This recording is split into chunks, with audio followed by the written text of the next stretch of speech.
કંસ પાછો વળી ગયો હતો, પશ્ચાતાપ પાપથી થયો હતો. વળી આ બધા મંત્રીઓ મળ્યા ને, મંત્રીઓ કે મહારાજા મૂંઝાવાય નહીં, જો તમારો કાળ ક્યાંય જન્મી ચૂક્યો હશે ને તો આજથી 10 દિવસમાં ગોકુળ, મથુરા અને વૃંદાવનમાં જેટલા બાળકો જન્મ્યા હશે એ બધાને અમે મારી નાખશું. મોળા માણાનો સંગ થયો તે વળી પાછો કંસ પાપના માર્ગે ચડ્યો.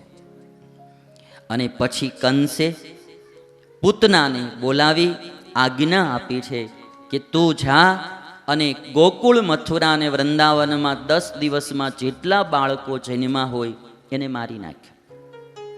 અને ત્યારે પૂતના જે હતી એ સુંદરીનું રૂપ ધારણ કરી અને ગોકુળ, મથુરામાં વિચરણ કરવા લાગે છે.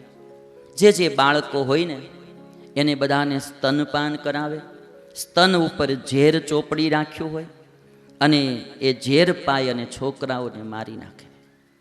ફરતી ફરતી પૂતના નંદ બાબાને ઘરે આવે છે. હતી રાક્ષસી પણ ઉપરથી રૂપ એવું ધારણ કરેલું સુંદરી નારીનું કોઈને ખબર ના પડે. ભાગવત એમ લખે કે પૂતનાના રૂપને જોઈને પુરુષો તો મોહ પામે, પણ નારીઓ પણ મોહ પામી જાય એવું રૂપ ધારણ કરીને આવેલી. યશોદાને ઘરે આવી તો યશોદા અને ગોપીઓ પણ બધી જોતી રહી કે આ નારી કોણ. અને ધીરે ધીરે પૂતના ઘરમાં ગઈ. બધા એક નજરે જોતા રહ્યા, કોઈએ પૂછ્યું પણ નહીં તું કોણ છો, ક્યાંથી આવી. કૃષ્ણ ભગવાન નાના એવા બાળ સ્વરૂપે સૂતેલા. ભગવાનને ખબર પડી ગઈ કે આ દેખાય ભલે રૂપાળી પણ આ દિલની કાળી છે.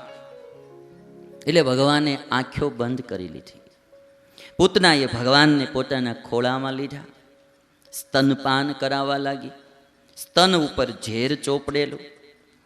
ભગવાને કાળને આજ્ઞા કરી કે હું આનું દૂધ પીશ અને તું આનો પ્રાણ મળી પીવા. એટલે ભગવાન જેવું સ્તનપાન કરવા લાગ્યા અને ધીરે ધીરે પૂતનાના પ્રાણ પણ પીવાવા માંડ્યા. અને જ્યારે પૂતનાના પ્રાણ શરીરમાંથી ખેંચાવા લાગ્યા એટલે પૂતના એકદમ આકુળ વ્યાકુળ થઈ, પરસેવે રેબઝેબ થઈ ગઈ અને પોતાના મૂળ સ્વરૂપ ધારણ કરી નંદ બાબાના ઘર બહાર નીકળી. ભગવાન તો આમ બાથ ભરી અને એની છાતી ઉપર હતા અને પૂતના જેવી ઘર બહાર નીકળી, પરમાત્માએ કાળને આજ્ઞા કરી કે આના પ્રાણને પી જા. અને પ્રાણ જ્યારે પંખીડું ઉડી ગયું, પૂતના પૃથ્વી ઉપર પડી. બોલીએ કૃષ્ણ કનૈયા લાલ કી જય. હવે એ પૂતના મરીને તેમ કહેવાય 6 ગાઉના તો ઝાડવા પાડી નાખ્યા. મરતી મરતી ઝાડવા પાડતી ગઈ. આ બાજુ યશોદાને બધા હતા. જોયું, અવાજ આવ્યો, ભગવાન છાતી ઉપર રમતા હતા. યશોદામાએ લઈ અને ભગવાનને અંદર લઈ ગયા છે. પૂતનાનો પરમાત્માએ વધ કર્યો છે. શાસ્ત્રોની કથામાં એવું લખાણું છે કે રામને સૌથી પહેલા મારવા માટે નારી આવી હતી, તાડકા. અને રામચંદ્ર ભગવાને એને એક બાણે મારી નાખી. કૃષ્ણ ભગવાનને સૌથી પહેલા મારવા આવી હતી નારી પૂતના, ભગવાને એને મારી નાખી. સ્વામિનારાયણ ભગવાનને સૌથી પહેલા મારવા માટે આવી હતી કોટરા. માટે તમે બધાય સાવધાન રહેજો. આમ ભલે દેખાય નારી સ્વભાવ, પણ એ જ્યારે ઉપડે ને ભાઈ, ભલ ભલાને જીવતા હળગાવી નાખે. અને આ પ્રસંગ છે ને એ મારે તમારે બહુ સમજવા જેવો છે કે અમુક માણસો ઉપરથી બહુ રૂપાળા હોય પણ દિલના બહુ કાળા હોય. આ પૂતનાની કથા છે ને મારે તમારે સમજવાની એટલા માટે, માણસનો વેશ જોઈને કોઈ દી નક્કી ન કરતા. વેશ જોઈ અને કોઈ દી તમે નક્કી ન કરતા કે આ માણા બહુ હારા જ હશે. પછી અમારી નાયત હોય તોય ભલે ને તમારી નાયત હોય તોય ભલે. પાર્ટનર કરવા હોય ને તોય નકરો વેશ જોઈને પાર્ટનર ન કરતા.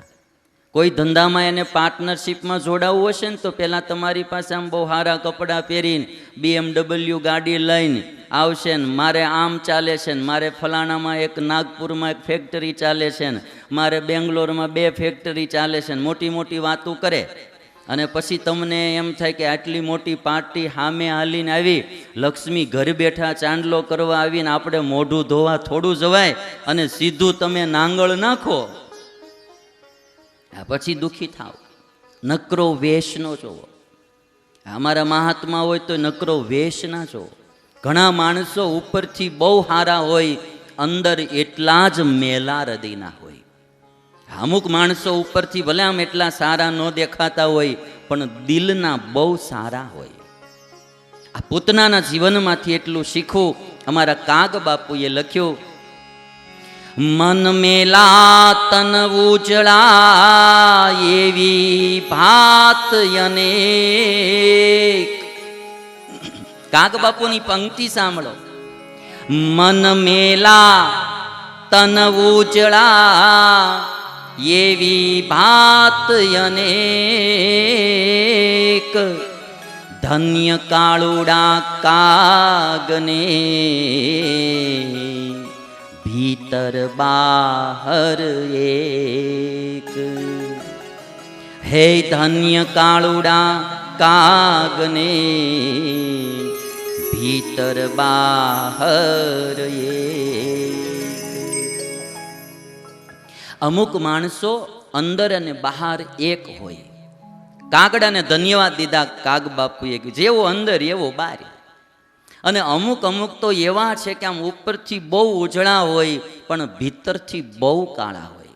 આવા માણસોથી બહુ સાવધાન રહેવું.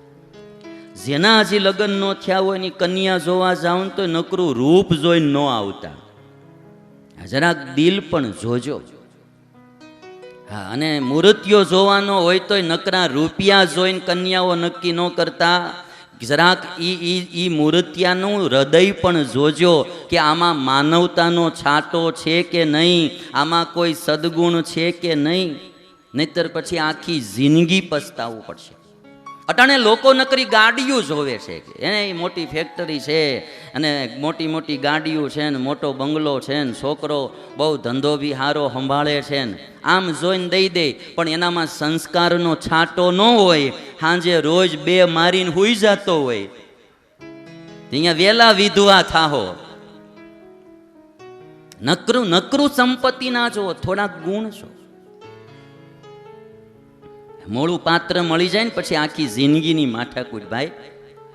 હા, મેં તમને કાલે અમારી વાત ન કરી. આમ સાધુ કરવું હોય તો હું તો બહુ જોઉં.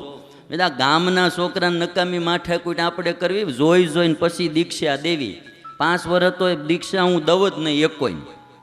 હા, પેલા 1-2 ને દીધી, પછી નક્કી કર્યું 5 વર્ષ સુધી દેવી જ નહીં, જોવું 5 વર્ષ સુધી.